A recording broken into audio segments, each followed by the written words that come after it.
jireenya keenya keessatti kan banne hojjetee darbee nu waan dubbannu qabnu isin warri asii argamtan martuu kan argamnellee ka ala jiru fagoo jirullee ka dhiyoo jirullee ka biyya jirullee rabbi jaleen isinii haa kennu kanuma jedha. His memory forever with us. Thank you.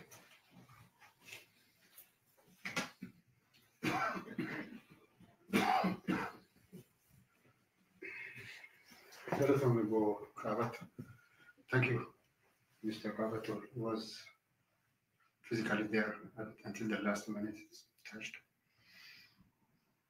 When some hours left, he called me, said all the life support is removed. What? The number of the hospital is this. So what's next? It depends on the person. It could be hours, but no more than a day maybe. So the only thing I can do at that time, it was in the evening, email the community, is seriously sick. I didn't say the rest. Thank you. Our next speaker is going to be Dr. Ishetu Bashala, who will present his personal experience with Professor Hamdessa. Dr. Ishetu.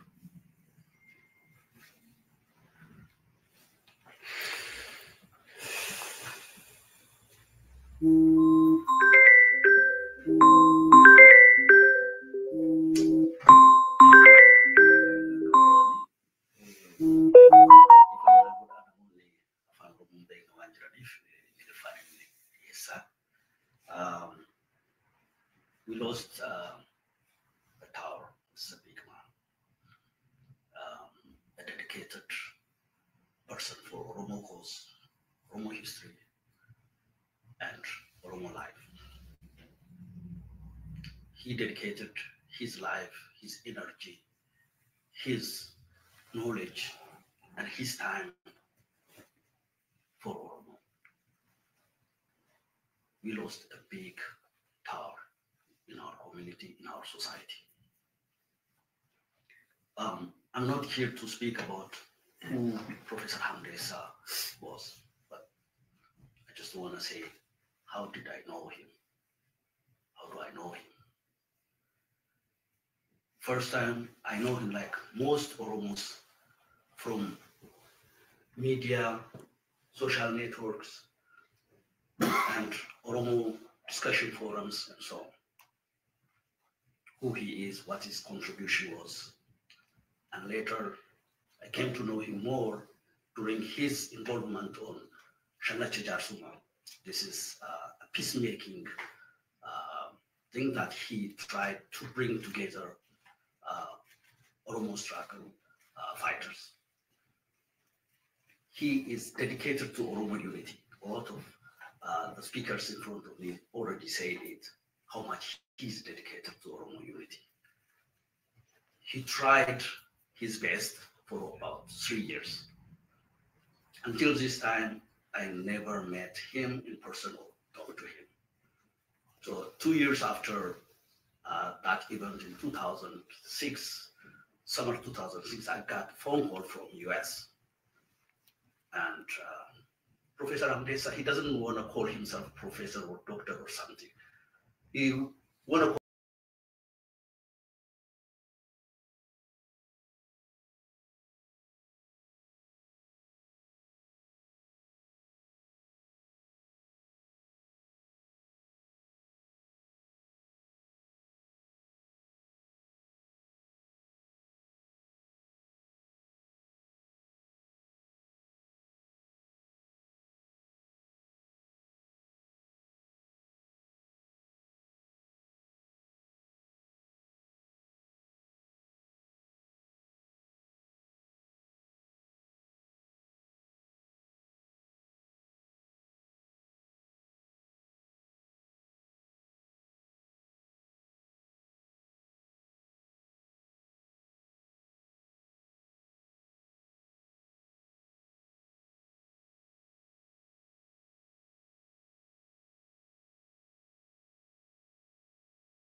walks of life. But because he thinks that will create some distance between us during communication. So I keeps on saying Isim because I'm used to it. He always keeps on saying, don't call me Isim. Don't call me that. And after that, I got a couple more calls before he came. And during our conversation, one of the things that he asked me is, he knows about Winnipeg because we live in a cold city, which is, the temperature is cold during winter time. Everybody knows, especially 20 years ago, that is how it was. And he's asking me, is inside the house also cold? I said, no, inside the house is air conditioned. You don't even feel that outside is cold. It's warm. Don't worry about it. I had only 2 years of winter experience here in Winnipeg, but I was trying to convert him, don't worry, you won't have any problem. You would enjoy here. And on his day, I think the week before he was coming, and I said, okay, how are you going to come? He said, I'm driving. What? Yeah. He's calling me from Florida. He's driving all the way from Florida to Winnipeg. And I said, this is a long drive. I said, no, I love driving and I need my car here. I said, okay. He drove all the way, and the day he arrived at Fort Garry Hotel, where he residence was hosted for him. And then I connected him with other community members and so on. He had a really productive and very connected discussion with most of the community members during that 1 year stay here. And he even get involved in resolving some minor disputes within the community. Because he's conflict resolution expert, so he used that and try to help the community build consensus, build unity, and so on. He came a couple times to my house, and he loves kids. And I said to my kids, I'm Uncle Amdesa. My kids still call him Uncle, but that is Uncle Amdesa. Everybody for him is a brother.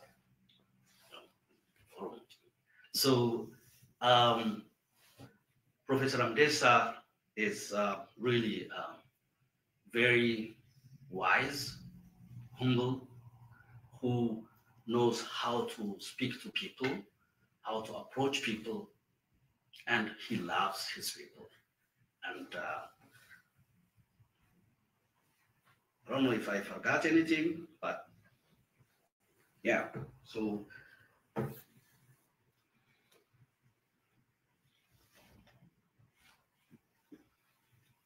yeah, one point which struck me is Kawato mentioned while he was visiting professor at the University of Winnipeg, he used a very creative way of introducing Oromo culture to non-Oromos. So what he did was he approached some of us and he said, I have students. I'm going to send it to your house. You're going to host them for the whole day. And they will talk to you. They will observe how you live, how you communicate with your kids. And they will have some preset questionnaires about our life back home, how we came here, and all those kind of things. So he sent to all of us, and I don't know, I don't remember whether 1 or 2 students at my house. So they stayed the whole day. And at the end, I asked him, what was the feedback from the students? He said they were really very much surprised and they were happy. And they learned a lot of things and they wrote a report about what they observed from that. So he is really dedicated to teaching Oromo culture, Oromo society to others, what Oromo is, who Oromo is, and so on. So we lost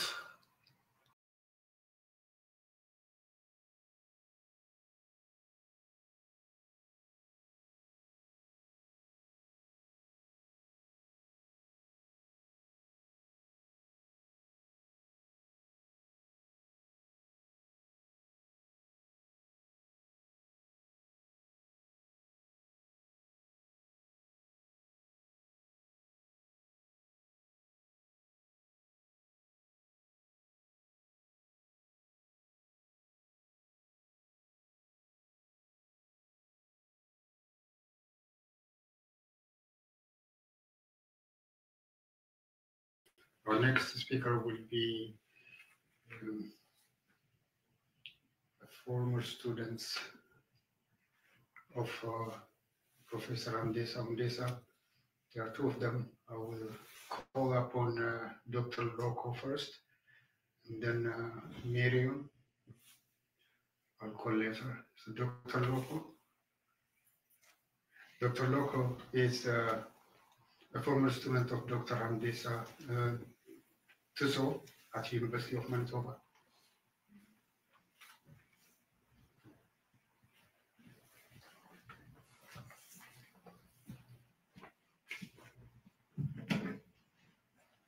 Akaminaga. Hello. I'm sure some people are like, who's Dr. Loco? My Oromo name is Loco Jilo, and the name I came with is Hadi Mohammed. Today, we gather to honor a remarkable scholar, a human rights advocate, a cultural ambassador, and above all, a man whose presence made each of us feel valued, seen, and profoundly human. We gather to celebrate the life and legacy of Dr. Amdesa Tuso. Dr. Tuso connected people to ideas and ideas to lived experience. Through his teaching, he carried forward indigenous African values, especially the principles of gathered system, peace, respect, unity, and justice. He reminded us that these values are not abstract concepts. They are lived practices, ways of moving in the world with the dignity, compassion, and a deep sense of responsibility to one another.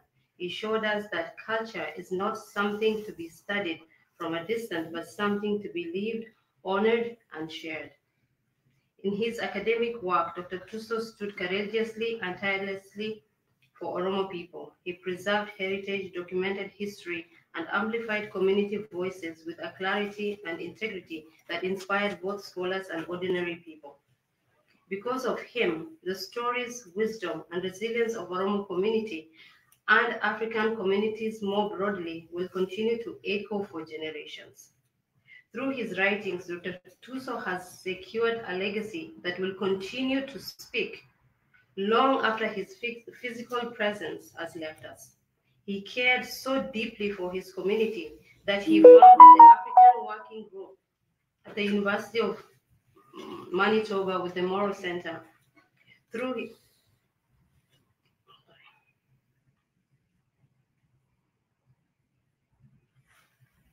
Using his own resources. I still remember that time. I tried to take some minutes and he said, write exactly what we're doing in this meeting because you don't know who's gonna get this.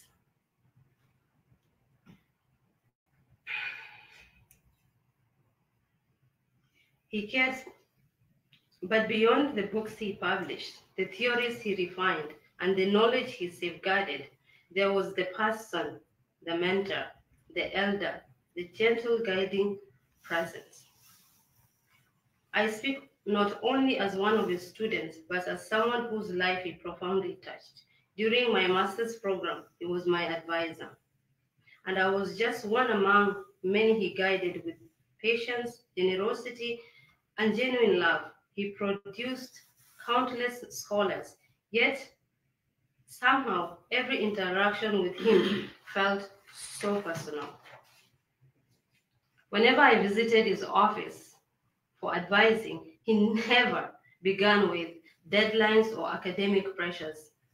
Instead, he started with care, with humanity. Akamatin, Julian Akam, Maria Kam. He really wanted to understand, how are you feeling? How are you? Dr. Tuso was a father, an uncle to many of us. And in that role, he gave us something rare and precious, the feeling of being truly valued. Yes, he was an advisor, but he was also a counselor, a listener, and a steady, reassuring presence. He wanted us to succeed academically, but even more, he wanted us to thrive as human beings. I still remember how he pushed me to complete my master's and encouraged me to begin my PhD. It was because of him that I began to be curious about the guided system and later devoted myself to studying it more deeply. He opened that world for me. I remember how he nudged, sometimes firmly, sometimes playfully, and sometimes he tried to get you out of your comfort zone somehow. He had this uncanny ability to sense when I was hesitant or overwhelmed. And with that comforting smile, he could say, "Do not be a dormant and let others make those decisions for you. That responsibility is yours to make those decisions." That line has stayed with me, guiding me through many hard decisions in life and academia. What was truly special about Dr. Tuso was his relatability. Despite his achievement, he remained deeply grounded.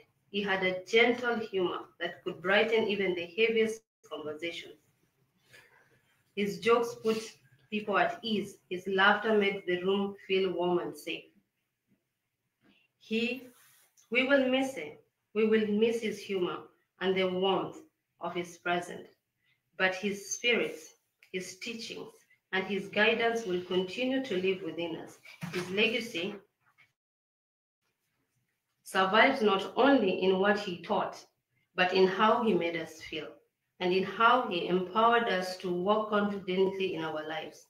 As we celebrate him, as we celebrate his life, let us honor him by giving the very principles he embodied and taught: peace, respect, unity, justice, dignity, and love. Galatoma.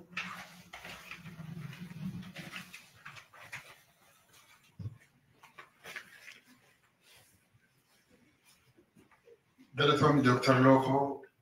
Thank you, Dr. Loco. The next speaker is going to be Marion. Marion is going to speak or have statements along not only her self-statements, but in behalf of the other former students of multiple of them, I think, multiple former students of Professor Hamdesa Hundesa, including actually Annette. So she's going to make some statements in behalf of all, including herself, because Annette, because of her emotional, uncontrollable emotional situation, she couldn't make any speech or a statement. So I will call upon Marion.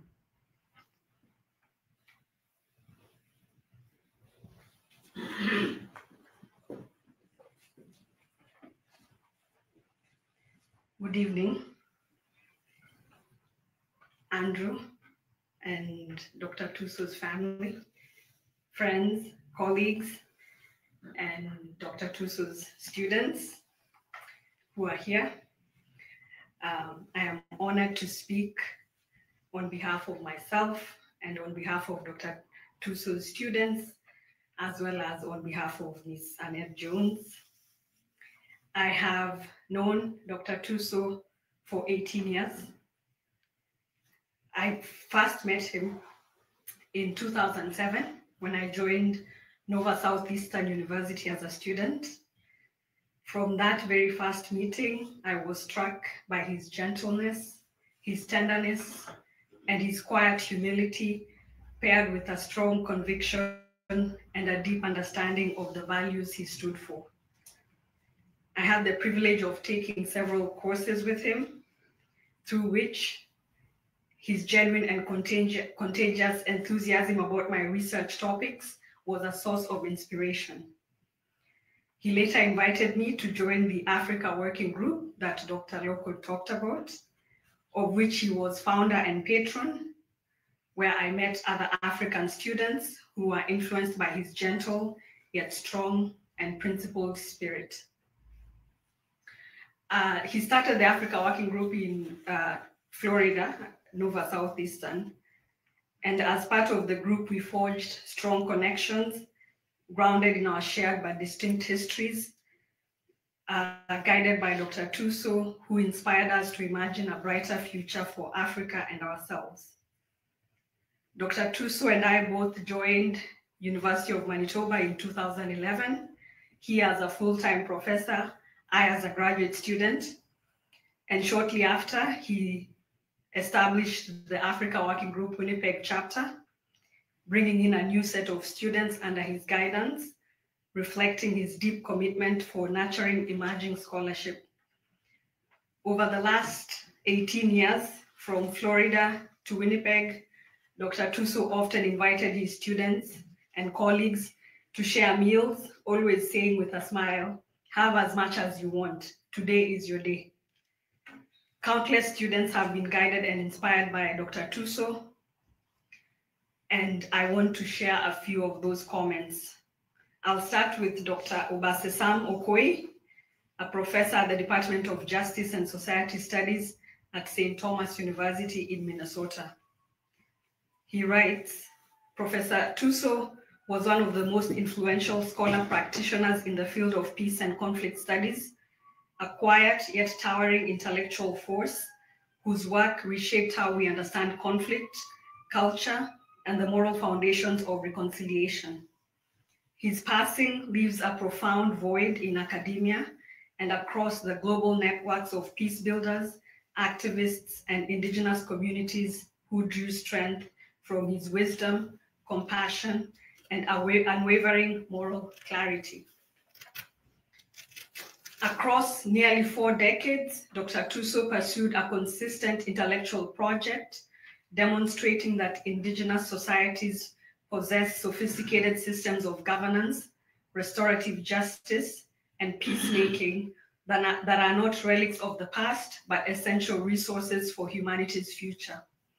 Those who studied under him describe him as a teacher's teacher, a mentor who listened deeply, nurtured student voices, and treated every learner as a co-creator of knowledge.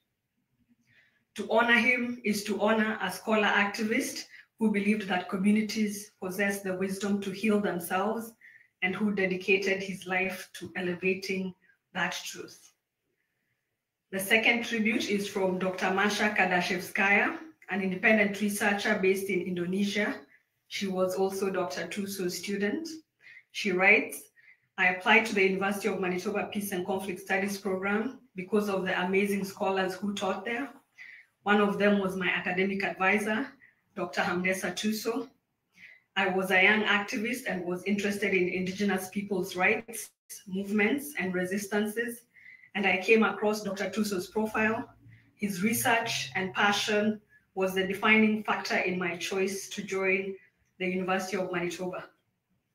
Looking back now, his teaching was transformative for my understanding of the field of peace and conflict studies. Our classroom was based on mutual appreciation and relationship building. His emphasis on relational learning was something that stood out for me.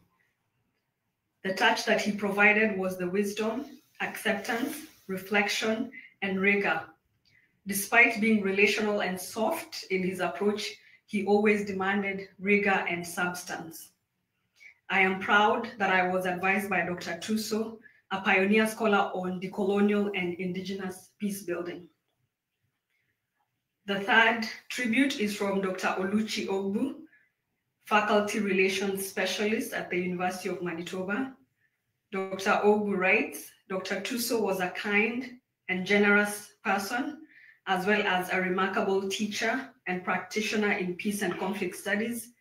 He had a warm sense of humor and an infectious laugh, qualities that often lightened the intensity of graduate work and reminded us that learning could be both rigorous and joyful.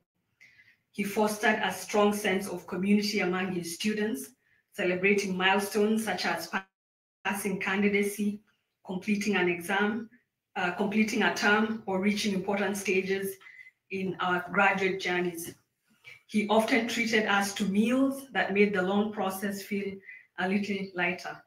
He valued thoughtful, well-grounded scholarship and encouraged depth, curiosity, and strong foundations. The final student tribute is from Dr. Vitas Ozoke, professor in the Department of Conflict Analysis and Dispute Resolution at Salisbury University in Maryland. Dr. Ozoke was Dr. Tuso's student at Nova Southeastern. Dr. Vitas writes, "It is with profound sadness that I honor the life and legacy of my professor, mentor, and elder, Dr. Hamdesa Tuso. His passing is a monumental loss, not only to those of us who are privileged to learn under his guidance, but to the global community of peace builders, conflict scholars, and all who devote their lives to the dignity of the human spirit. Dr. Tuso was more than just an academic.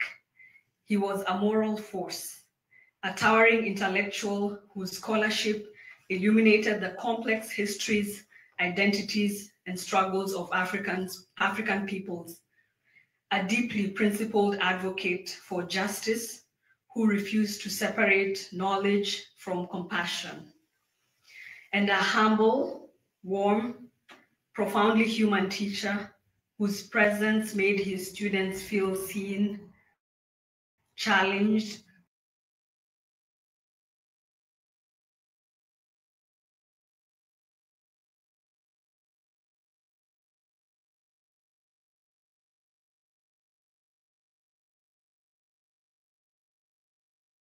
supported, and called to something higher, ethical and brave way. Today, as we gather to honor him, we stand in the shadow of a great African scholar whose contributions will echo far beyond his years.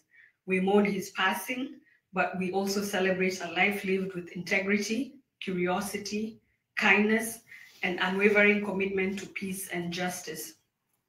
May his memory be a blessing, may his scholarship continue to light the way, and may we, his students, carry forward the torch he placed in our hands. Farewell, Dr. Tuso. You taught us well, you lived well, you served well.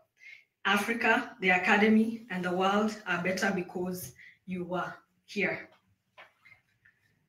And now I'd like to offer a few words on behalf of a dear friend of Dr. Tuso, Ms. Annette Jones, who is not able to speak at this time due to her grief. Annette and Dr. Tuso met at the PACS program at the University of Manitoba, where Annette worked as a staff member and Dr. Tuso as a professor.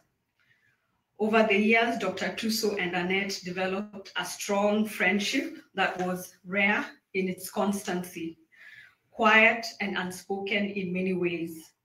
Over the last several years, this support remained steadfast and unwavering, never faltering. Annette usually planned visits, encouraging friends and former students to visit and spend time with him. She kept in close contact with Andrew, offering the kind of steady, practical support that never asked for recognition.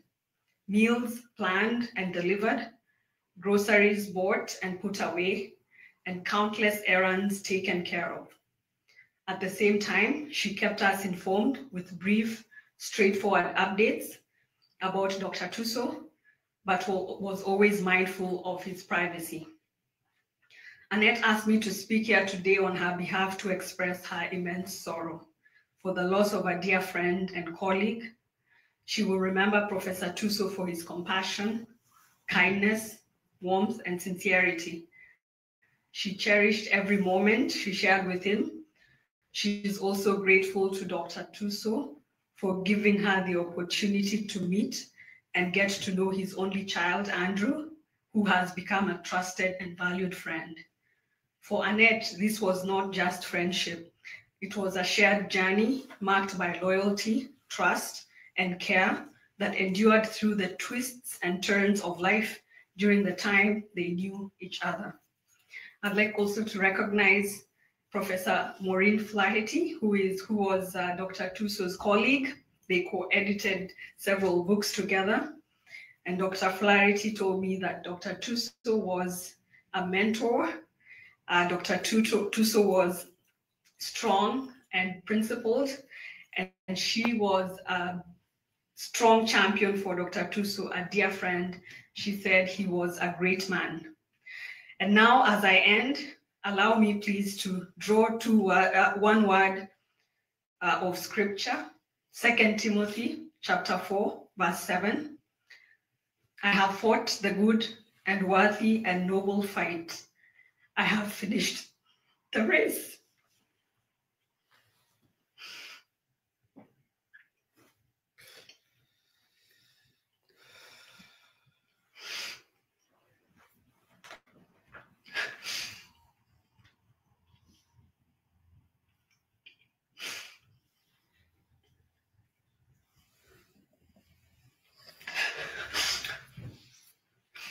I have kept the faith. Rest in peace.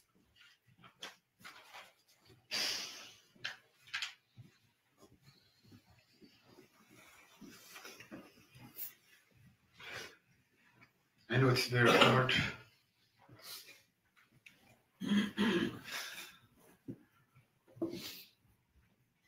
But we have to accept the reality.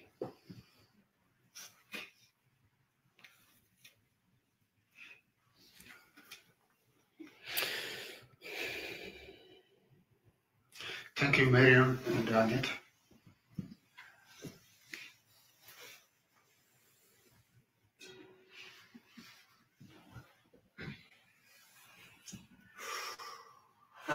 Before we continue, I just want to tell you, red small car, license number LSC 316.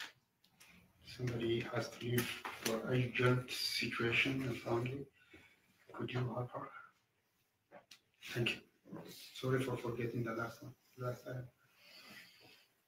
We're about to wrap up, but we have 3 speakers, family members, 2 nephews, one from Oregon, Portland, and the other from Norway. I'm going to keep the only son of Professor Hamdesa, Mr. Andrew, for the last presentation. I'm going to call upon now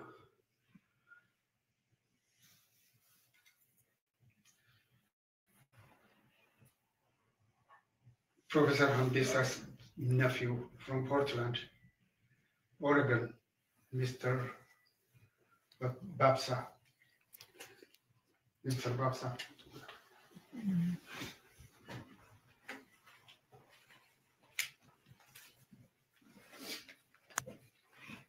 Hello, welcome to. My name is Babsa, and I'm Professor Hamdesa's nephew. He came from Poland, Georgia.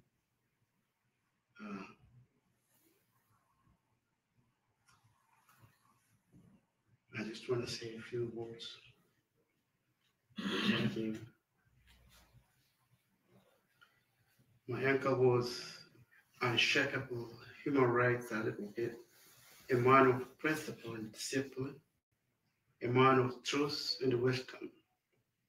He remained a source of confidence for many, a conscious person when there was little alignment, and a person who dared to say no to authority, even as a young boy.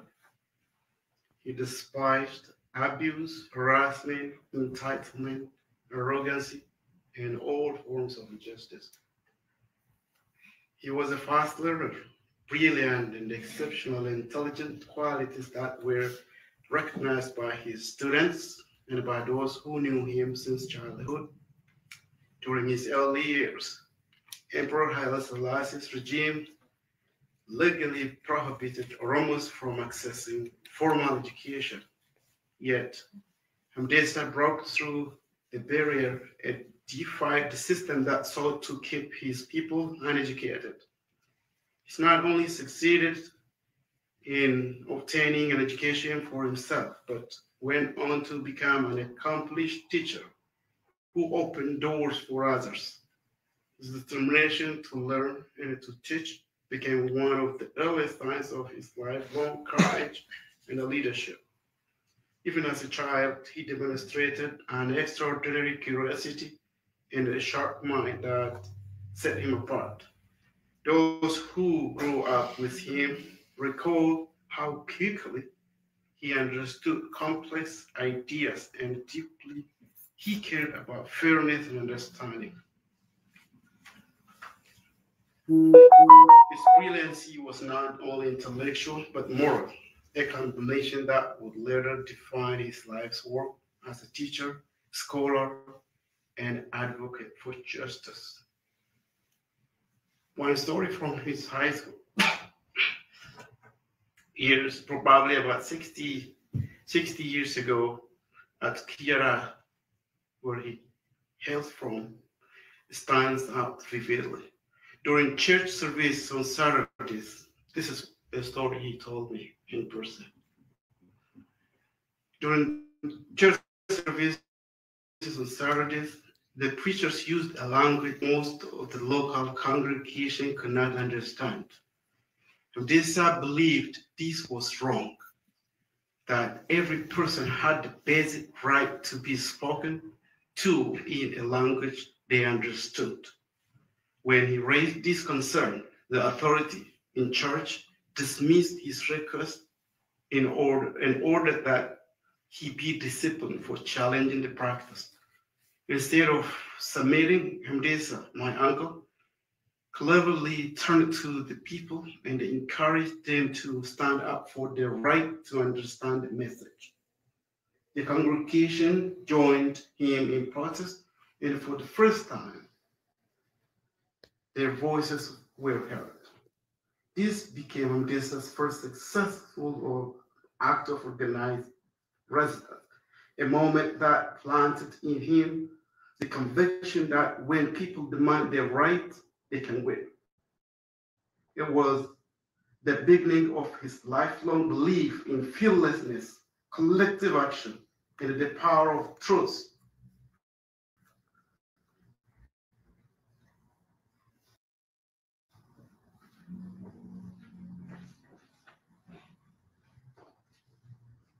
Dr. Tuso was able to balance modern methods of conflict resolution with indigenous systems of peacemaking, pioneering a new synergy between tradition and modernity. He believed that true and lasting peace could only be achieved when local wisdom and the global knowledge worked hand in hand.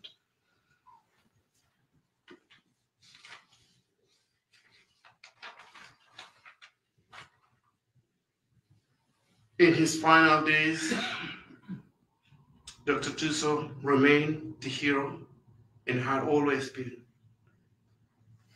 He was surrounded by those who loved him, family, friends, students, whose lives had shaped with his wisdom and compassion. Their presence was a reflection of the love he had given so freely throughout his life. Even in those final moments, he continued to teach through his calm, his patience, and his unwavering faith. When his time came, he departed gently, leaving behind peace rather than pain. His passing was not an end, but continuation of the light he had kindled in others, a light of truth, courage, and kindness that will never fade. To the community, Winnipeg community, thank you all, truly. Thank you for standing by our side during this difficult time. As a family, we are profoundly grateful to those who had the opportunity to assist my uncle when he needed help most. Thank you. Your kindness and compassion mean more than words can express. And to those who wish to help but could not, perhaps because of my uncle's reserved nature, thank you as well. Your care and intentions were felt deep. Among the lessons I learned from him are two that will stay with me forever. To always be grateful for what others do for us, and to never burden others for personal gain. My uncle did not hate anyone. He did not believe in entitlement and arrogance. He was humble, considerate, and a fair man. A soul who found joy in the smallest act of kindness. He appreciated every gesture, no matter how small, and never wanted to inconvenience anyone. He used to tell me about his cousin, who was here from Portland, Oregon, called Gashibayu. Once he told me that when he compared his own achievement, Dr. Tuso, with what Gashibayu had done for his people, he felt humble. He said, when I compare what I've done for my people with what Gashibayu did for his, I can say I did nothing. Gashibayu is a great person who has done tremendous things for his people. Then he added, we should be grateful for this person always. That's how Dr. Tuso lived those words. He showed his gratefulness not only to his cousin Gashibayu, but to all of us who were part of his life. Out of that deep gratitude, he named his only son after him, Andrew Bayena Mudesa. A lasting tribute to the bond of respect and love he carried in his heart.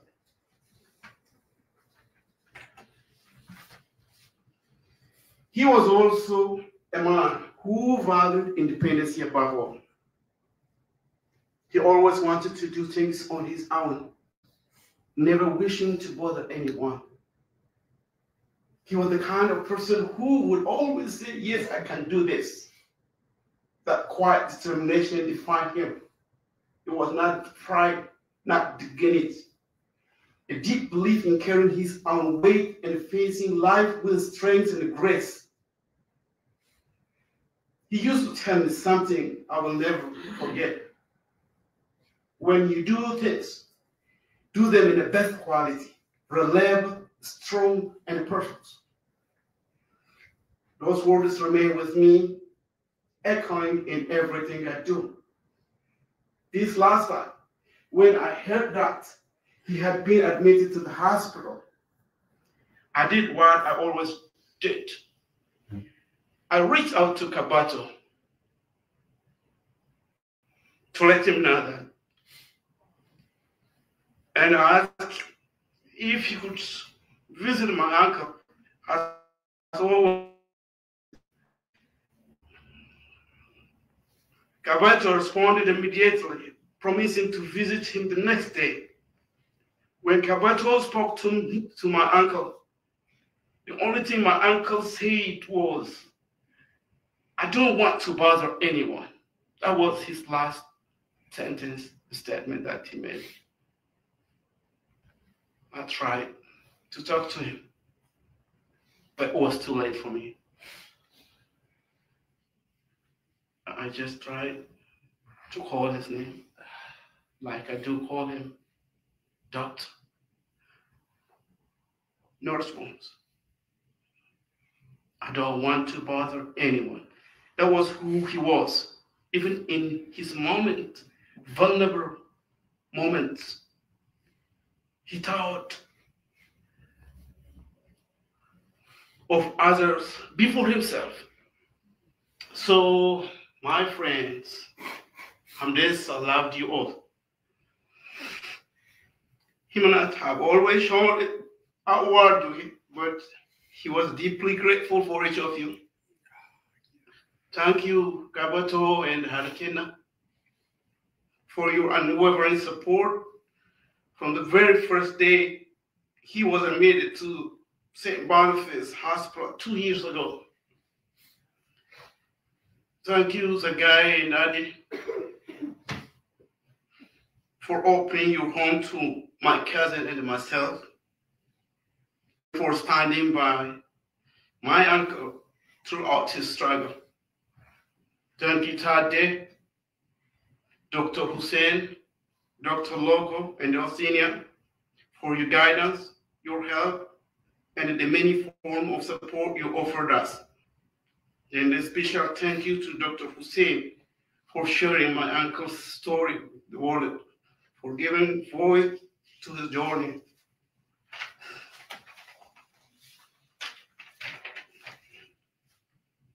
And of course, Annette. I cannot forget Annette, my uncle's longtime friend, someone who trusted deeply. You remained by his side until his final breath, staying with us at the hospital for 48 hours. No sleep, no food, without any rest. Your loyalty and the love will never be forgotten. Thank you. From the bottom of our hearts, thank you. We as a family and my uncle in the spirit love and respect you all. To the University of Manitoba community, his colleagues, friends, and former students who managed to visit it, who were with us today, we are so grateful and deeply appreciate your presence. Ambessa left the university about 9 years ago.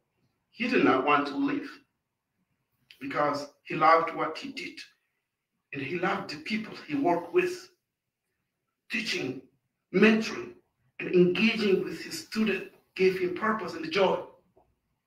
Even after he left,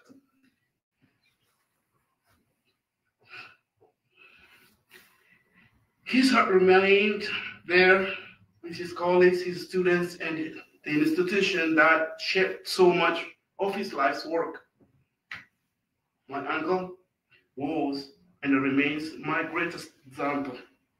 His spirit and resilience continue to guide me, shaping who I am today. No, thank you.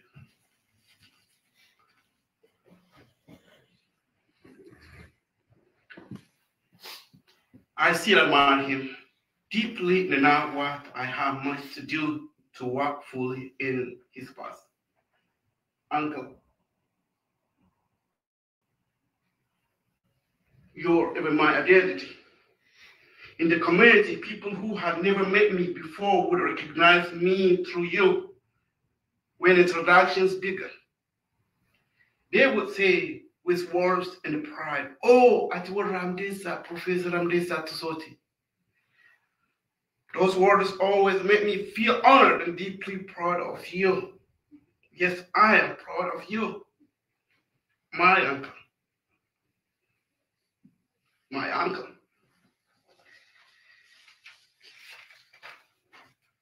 As I always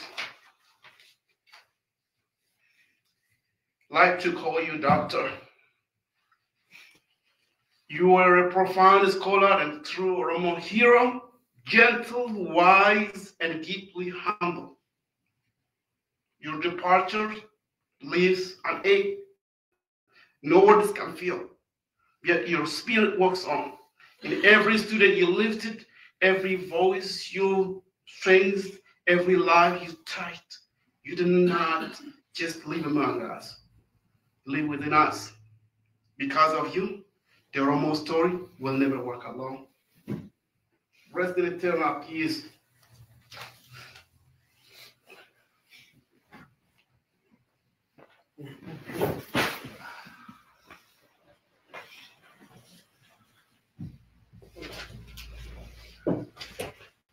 Jawad.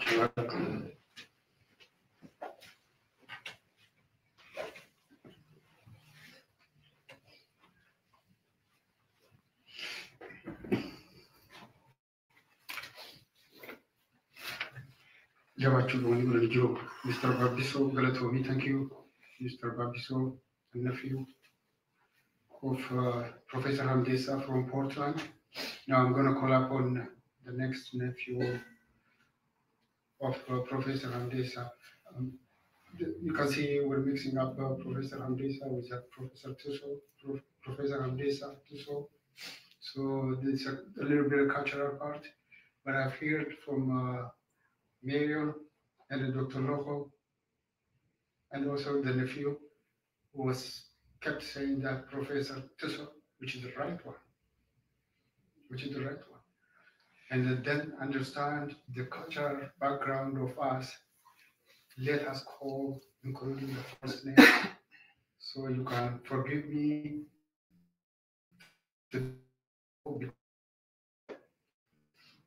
So I'm going to call upon the next nephew of Professor Tuso, Mr. Buddhata.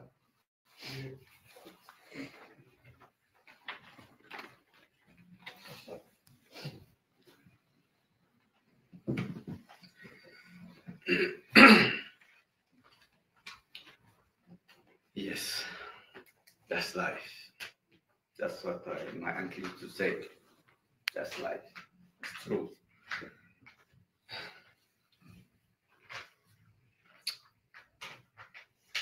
Dear Andrew Ayana Hamdesa,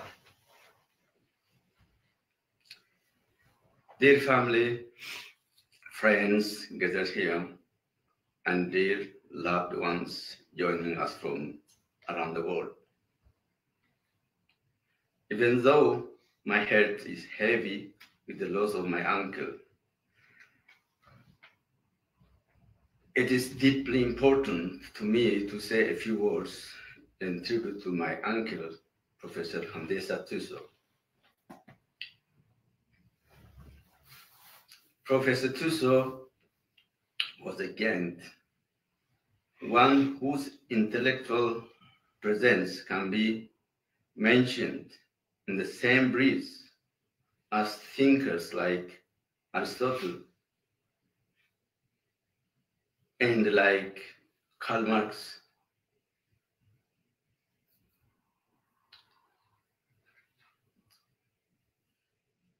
Where Karl Marx expressed the roots of human conflict through economic critique, Professor Tuso healed conflict through indigenous wisdom and peace-building, both seeking justice, but walking profoundly different paths. I grew up seeing the pride my family carried because of him. I remember how proud my mother was of her brother, Professor Tuso. One day, we took beans to sell in the market called Kuyara, near Kuyara Adventist College. A woman approached who spoke a language my mother did not understand, talking non-stop as she tried to negotiate the price down. Her offer was too low, and my mother refused. My mother asked me to explain this to the woman, but I only spoke a little of the language, so my replies were short and simple. The woman kept insisting, saying the beans were not clean, trying to reduce the price over more. My mother saw how limited my words were. Then, with a pride, lifted her voice and said to the woman, "Look, my son is going to learn soon. And don't forget, speaking Amharic is not something special." She raised her head slightly and added, "Let me tell you something. My brother speaks English, which is an international language.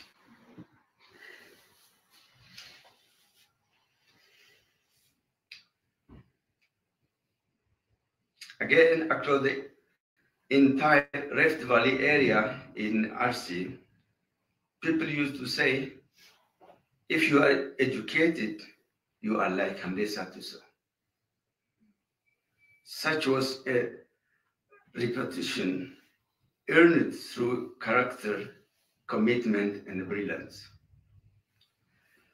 I had the golden opportunity to build a close connection with my uncle in the beginning of 2002. And every conversation with him felt like attending a lecture, full of wisdom, depth, and clarity. I met him in person for the first time in summer 2008 in Minnesota. An experience filled with unforgettable memories. He was humble and down to earth in every interaction, treating me with genuine kindness and warmth. Again, in 2015, I had another honor, inviting him to speak to the Oromo community in Norway when I was serving as a leader of the Oromo community in Oslo. He accepted the invitation humbly, traveled that long way, and delivered a meaningful lecture to the community. Now, we are here. I'm glad that my uncle passed away while I'm in my presence, in the presence of his cousin, whom he proud of, Bayena Badaso, and my cousin, Babsa Tula Tuso, and also surrounded by many friends, community members, and his students. He struggled hard, yet he took his last breath gently and proudly. Having said this, I'll shift my speech to Afan Oromo if you guys forgive me.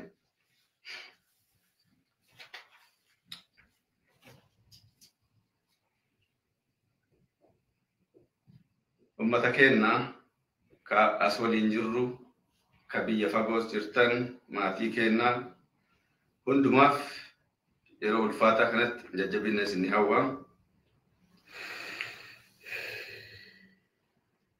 Seenaa isaa gabaabduu takka isiniif dubbisaa. Dubbachuun natti ulfaatu ture. Maal dubbadhee maal isaa dhibamaa ture torbaan kana. An nama waltajjiiti dhuguma dubbachuuf garuu hin dandeenye akka wanti jechoonni naa dhufanii maal himee maal dhiisa waan jedhu rakkisaa ture. Gabaabatti Profeesar Hamdeessaan lafa Qarsaa Qorkee jedhamu aanaa Arsii Nageellee Oromiyaa keessatti dhalatee maatii qonnaa fi horsiisee bulaa keessatti dhalatee abbaan isaa irraa Suusxoo Ulaa Tulee haadha isaa immoo Simboo Dullee Buqqisaa. Obboleewwan 13 wajjin dhalate. Isaan walitti nama 13 turan.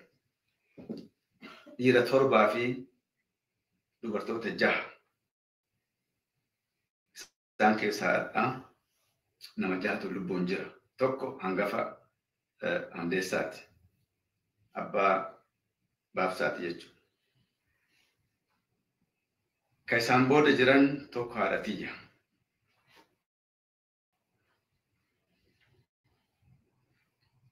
Akkas adaadaa tiyya. Eessumni kiyya tokkos ka quxisuu hin jira. Ammas adaadoonni kiyya lamaan warri xixiqqaan jiran jechuudha. Hamdeessaan ijoollummaa isaatitti carraa mana barnootaa Kuyyaraa Adventis keessatti yeroo argatu akkuma Baabsaan afaan Ingiliffaatiin dubbate daddafee jabanate dammaqaa ture. Sagantaan kadhannaa guyyaa sanbata xiqqaa waldaa adeemsa keessa gaggeeffamu keessatti afaan Ingiliffaatiin faranjiin tokko yoo geggeessu namni afaan hiikuu afaan Amaaraa qofaan hiika ture. Hamdeessaan carraa argatee yeroo sanatti faranjii wajjin dubbatu waan tureef nama afaan Amaariffaatiin dubbatu kanatti ummanni kun afaan ati kana cuftiin dhagahu irra caalaan isaa ummata Arsiitii kan naannoo kana jiru jedha. Akka nama jeequmsaaf ka'etti fudhatamee ture jechuudha.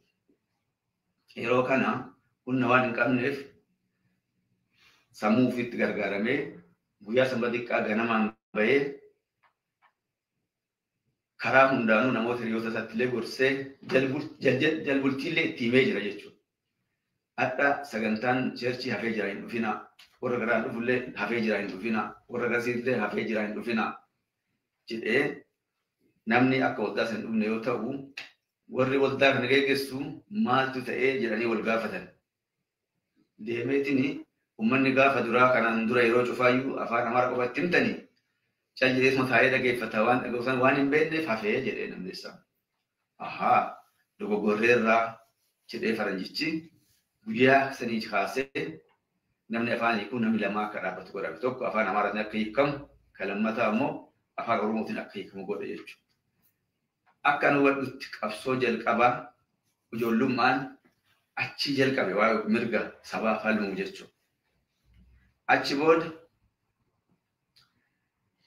qeerroo ta'ee waa'ee sirna abbaa lafaa buqqisuu lafa abbaa isaa lafa maatii lafa uummata kennaa yeroo sirni fiwdaalii naftanyaa irraa fudhatee itti gabbaran san dargaggoota gurmeessuu ture. Achumaanis barnoonni furtuu akka ta'e hubate jechuudha. Yoo baranne malee sirna kana ofirraa kuffisuu hin dandeenyu. Waan isaan hubatan kan nullee hubachuu qabnu waan jedhuun itti cichee hubannaa uummataaf kennaa ofis barachaa ture. Arsii Basic Schools Movement. Isa kana hiriyoota isaa waliin gadi dhaabanii ofii isaatii of kennee ofiiyyuu barataa ta'eetu jiru baadiyyaa deemee ganda itti dhaladhetti qeessaarraa fagootti dhufee achitti barsiise. Barsiisuu qofa osoo hin taane sa'aatii barnootaan alatti hojiin isaa uummata hawaasa dadammaqsuu ture. Isa kanatti akka milkaa'u eeguu arguu barnoota isaa jabaatee kutaa 12 erga fixee booda naannoo Kambaataa fi Hadiyyaatti waggaa tokko barsiise. Kuyyaraa adeemsitti yeroo baratu tola baratan waan tureef yeroo sanitti mi'aa barnoota uummata kennaa galee waan kafalanii barsiifne tureef tajaajila waggaa 2 kennuu qaban tokko yoo baratee fixee booda kanaaf waggaa tokko achi deemee achi barsiise waggaa lammataa Gimbii Wallaggaa deemee barsiise. Yeroo kana afaan Ingiliffaa qajeelchee waan dubbachuu barateef ijoollee mishiinarii akka barsiisu ergame jechuudha. Waan baay'ee itti gammadaniif waggaa tokko dabaliin nu barsiisii jedhanii gaafatan Gimbiitti. Yeroo kana dirqama kiyya fixee waan jedhu yeroo deebisu ati nama cimaadha. Yoo waggaa tokko dabaltee hojjatte biyya alaa si erginaa jedhanii. Yeroo kana gammadee deebee waggaa lammaffaa achi barsiise. Achi booda akkuma dura ibsame Awustiraaliyaa deemee digrii isaa jalqabaa achitti fixee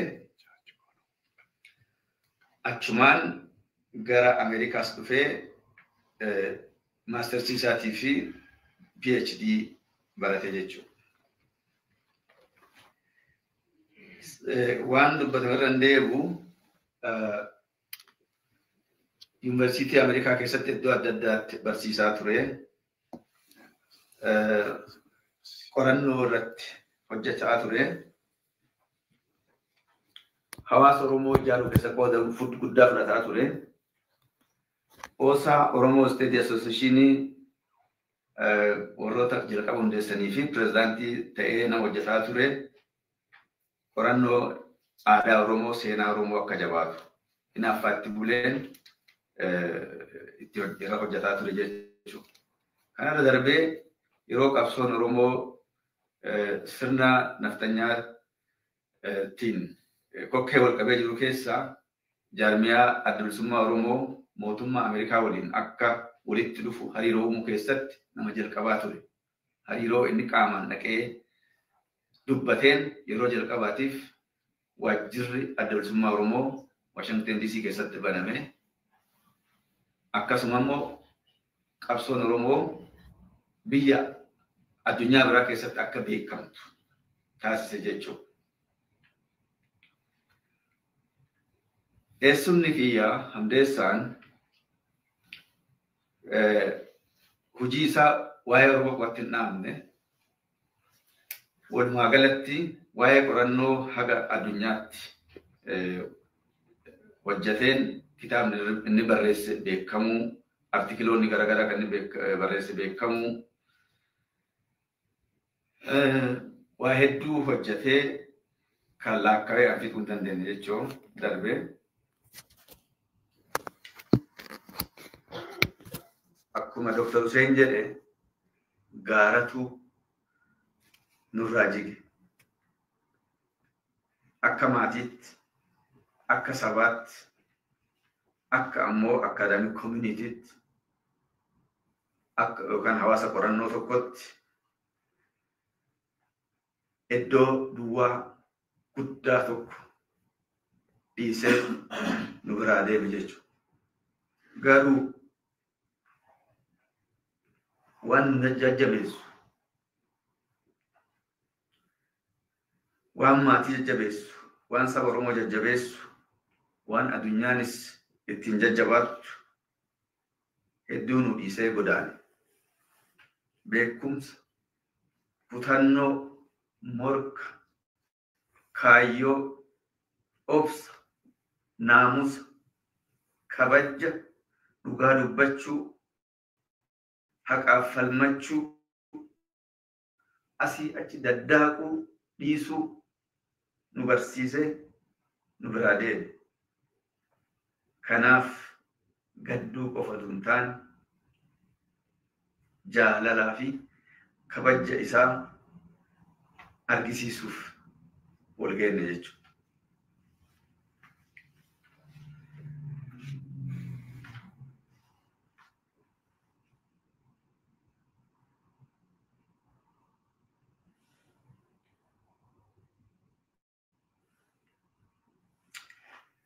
Eessumoo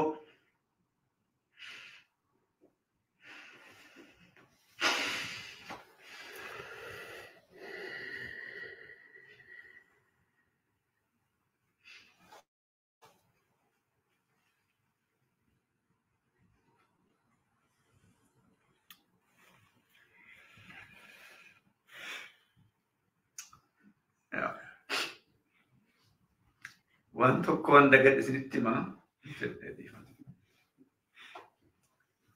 Barattoonni isaa Gimbitti yoo achi deemu barsiisaa ofiitiin maaster jedhuun ture. Barattoota naa hime jechuun maaster jedhanii waamu. Kanarra darbee ijoollee yoo sa'aatii dabarsite yoo waa balleessite uleen baasanii tumu. Dhaqee argee ijoolleen Hamdeessaanaan jedha. Yoo isin tulfaate barsiisaanaan jedha.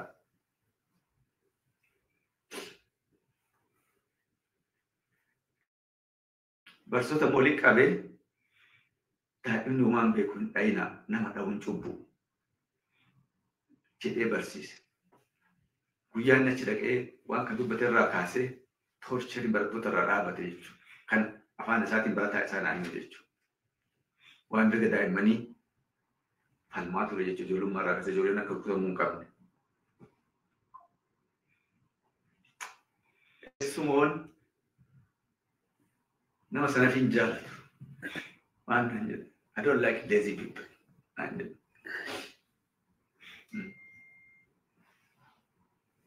That's what he told me. I don't like lazy people. You have to work hard. Depend on yourself.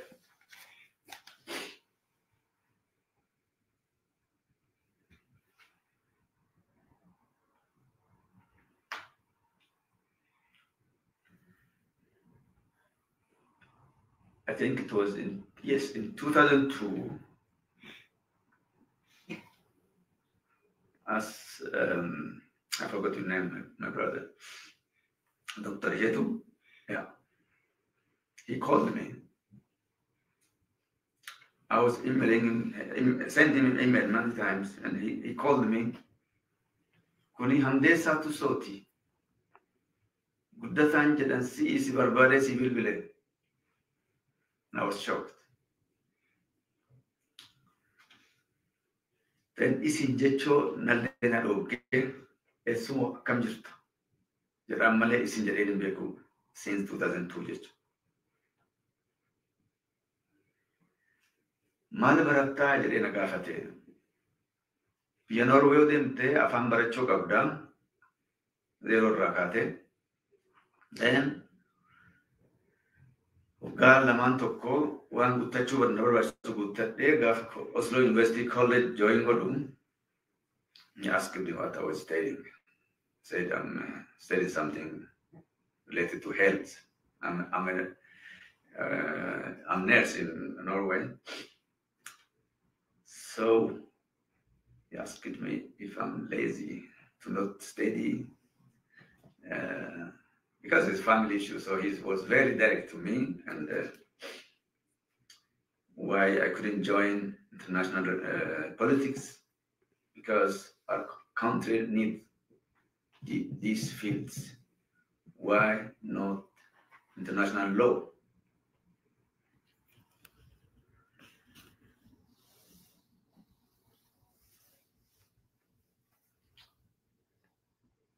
Barnoonni akka ija namaa banu, barnoonni akka humna ta'e, barnoonni qabsoof akka nama gargaaru na hubachiise jechuun natti himaa ture jechuudha.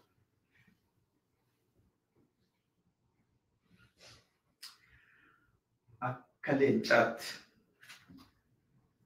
osoo harka hin kennatin akkuma leencaatti durte.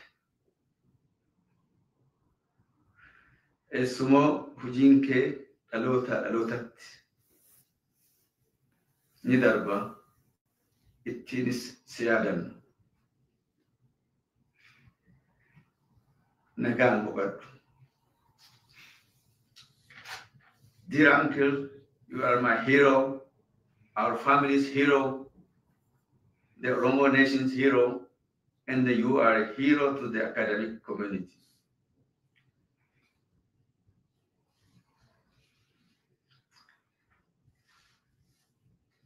I want to come back to my, sorry,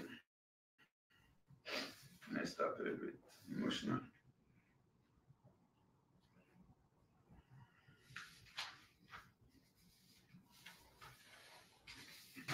Yeah.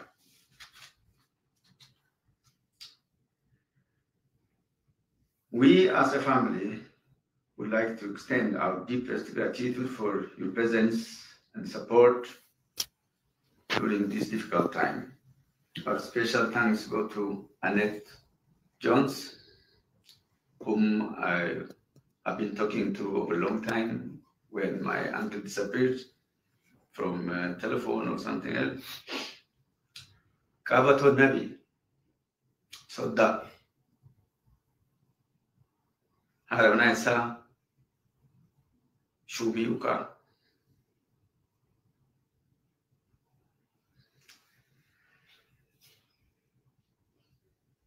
Kabato Nabi and his wife Shumiuka for taking such loving care for my uncle over a long period. Words cannot fully express our appreciation. We are truly humbled by your kindness. We would like also to thank Sagai Darlo and his wife Adi, Tatase Biru, Loti Biru, Osinia, my school classmates, Fatuma Jaldo, Dr. Hussein Komicha, Sarah Damu and her husband Mikhail, and many others whom I couldn't mention here, for your support, compassion, and courtesy. To all of you who were with us during my uncle's final days in the hospital, thank you for your presence and the comfort. It means more than we can express.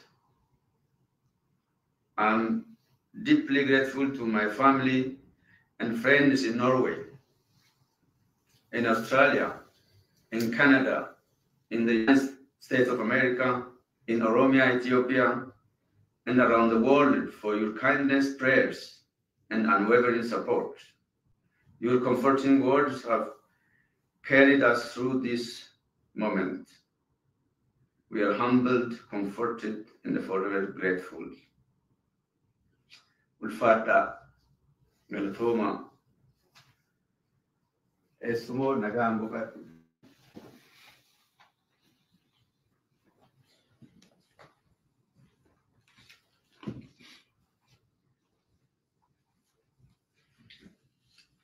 Kalatomi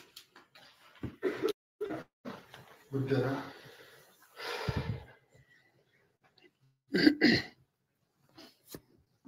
Thank you, Mr. Mutala.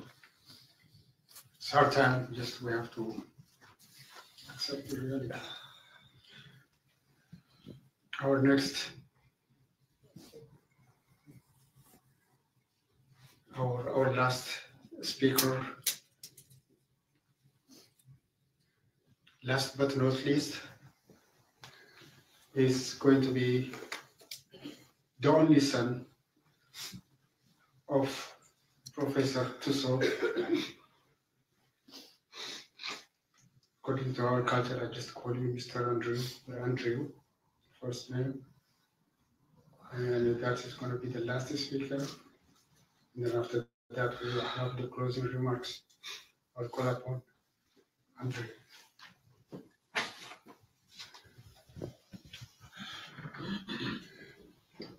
Good evening. There are many people that I would like to thank. But first, I would like to thank our academics, our professors, for coming. You are treasured, always in his heart. He always spoke about conferences. He always spoke about academia in such high regard. I want to thank you guys for coming and speaking on his behalf, talking about everything that was important to him, because he understood the idea that words live on, even though our body does not. The second group of people I'd like to thank is our former students, especially Marion. He always spoke about you with integrity. He was proud of everything. Even close to the end, he would always mention you in such high regard, and he was so proud of what you have done and what you have become and what you will become.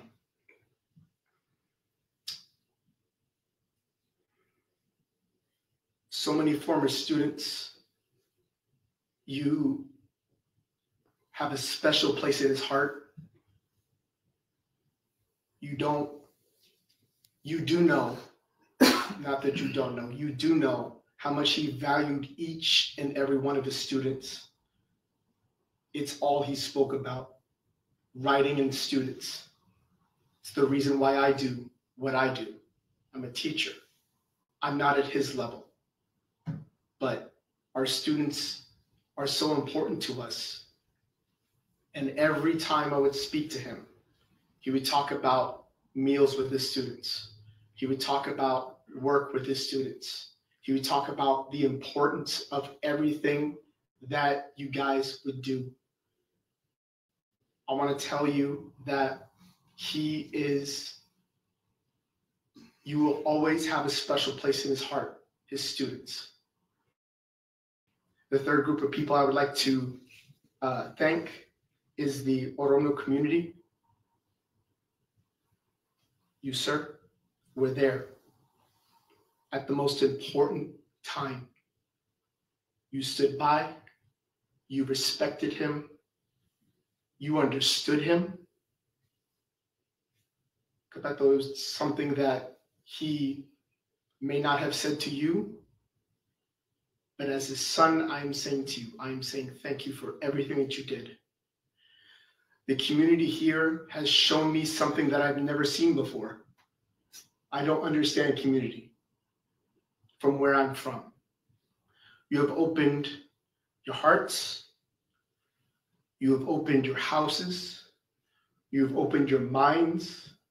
You've opened everything to me and shown me that there's another way.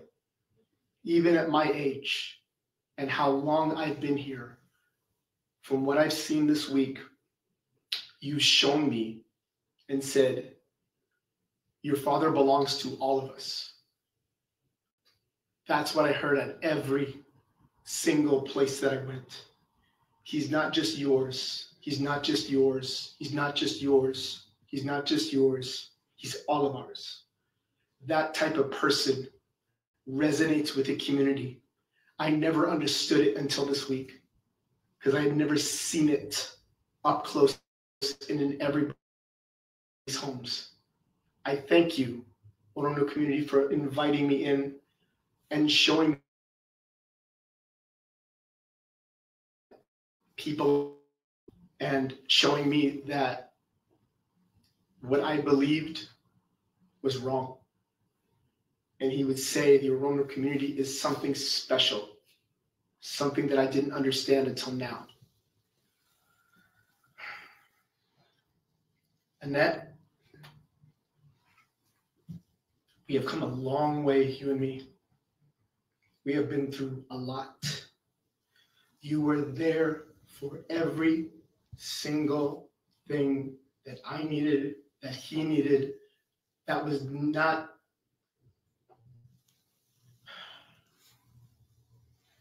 it had to be done. And you just did it.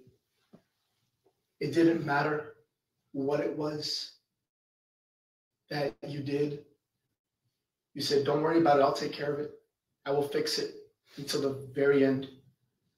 I owe you so much. I can never repay it, even though I'm gonna try, but it's not gonna matter from me to you.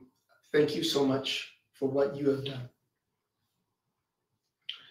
My last people that I want to thank before I start, Absa. He spoke of you in a way with pride. He was proud. He talked about how you are like him. You are not there and say, I'm going to let it go. No, this is a problem now, and we need to address it now. He saw himself in you. You were there when many other people were not.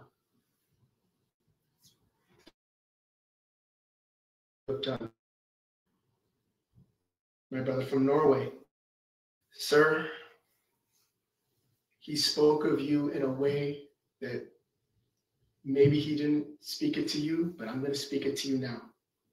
He loved you. He loved you in a way that I hope you felt. That he wanted you. He spoke about your family and he held them on such a pedestal. He basically said, Andrew, every time you should talk to somebody, it's to you. You're the one. Right now, I'm going to go through some thoughts. After the end of this, I want to allow people their opportunity to say goodbye. The characteristics that I got from my father, I can think of two. Self-reliance and a sense of right and wrong.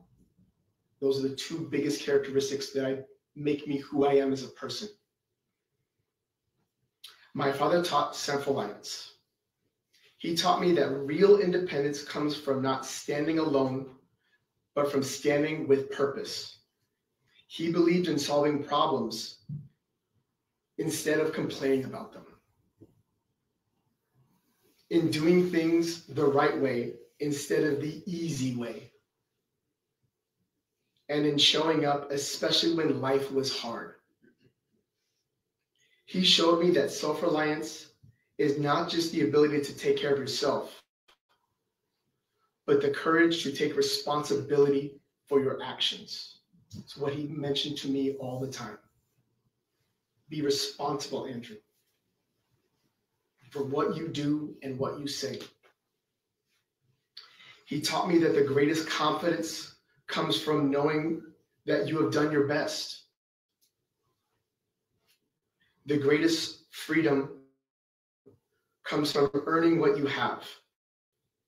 And the greatest honor comes from being somebody that others can trust. Like you said, I don't want to bother people.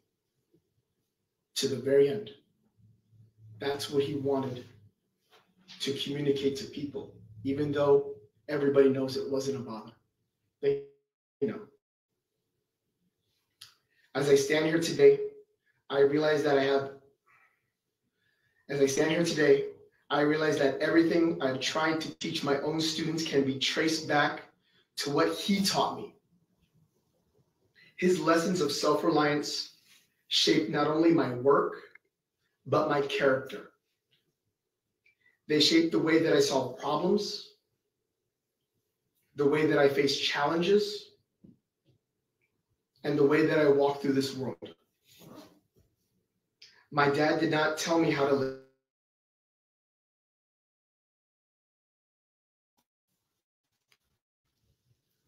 And although he is no longer physically here, his example remains a compass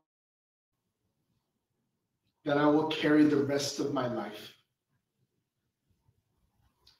The last characteristic, or the second characteristic, is the sense of right and wrong.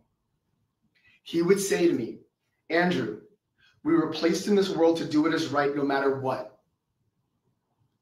Doing what is right when there is no opposition is easy.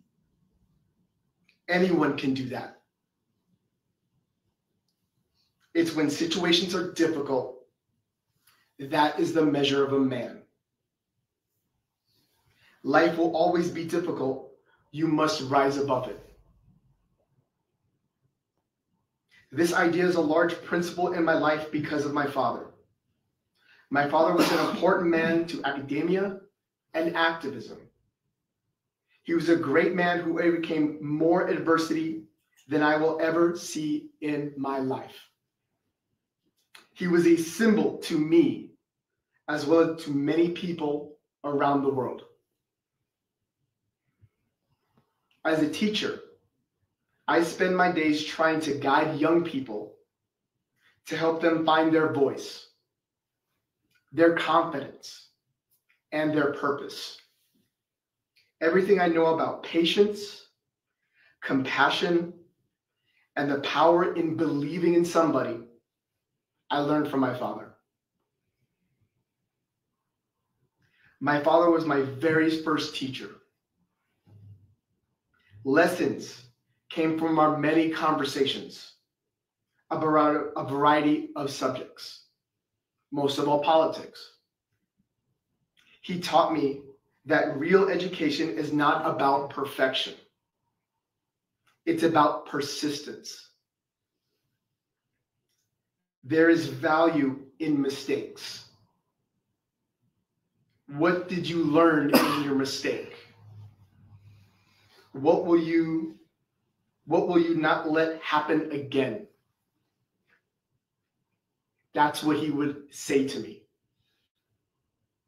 It's about showing up, trying again and again and again to give your best effort every single time. He showed me that listening is just as important as speaking. He reminded me often, without saying a word, that the greatest influence we have as educators comes in how we make students seen and how they seem valued.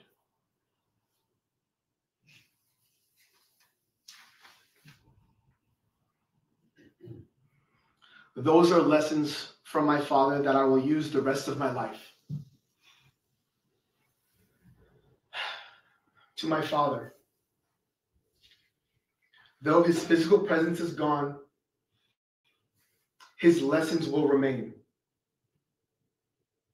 I will continue to teach students, not just in my classroom, but people in everyday life. In the way that I show patience and the way that I offer encouragement, which I learned from you.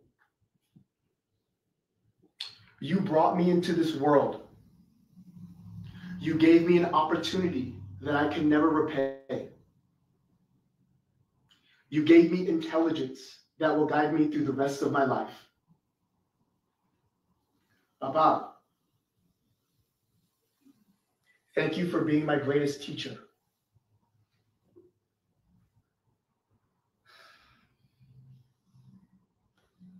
Thank you for your sacrifice. Thank you for your smile.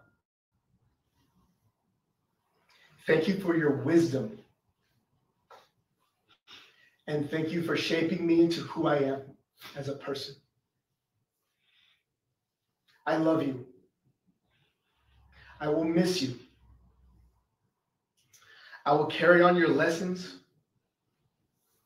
with me, and in the way you will continue to guide me through every student that I see from now on until I stop teaching. I will try to change them like you changed me. I love you, Papa, and thank you for everything.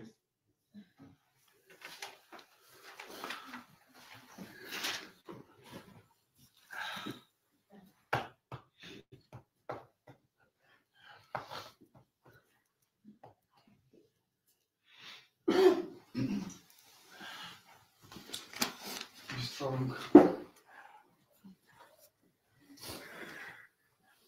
It's not easy, you know.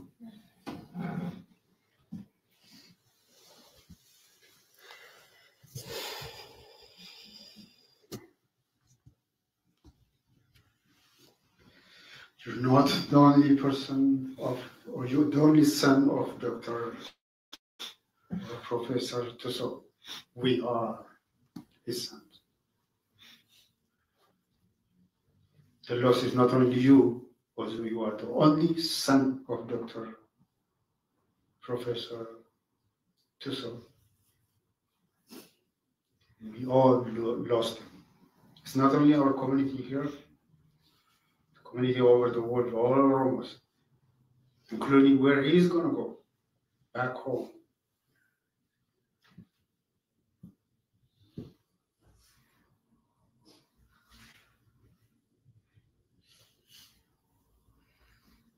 We'll continue his job and pass to the next generation. That's our part. Thank you. Thank you, Andrew. And we love you.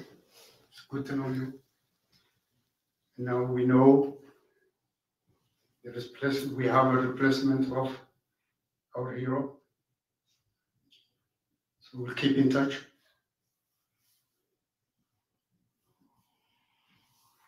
We have to be strong so that the Oromo people can be strong. He left a lot of work for us.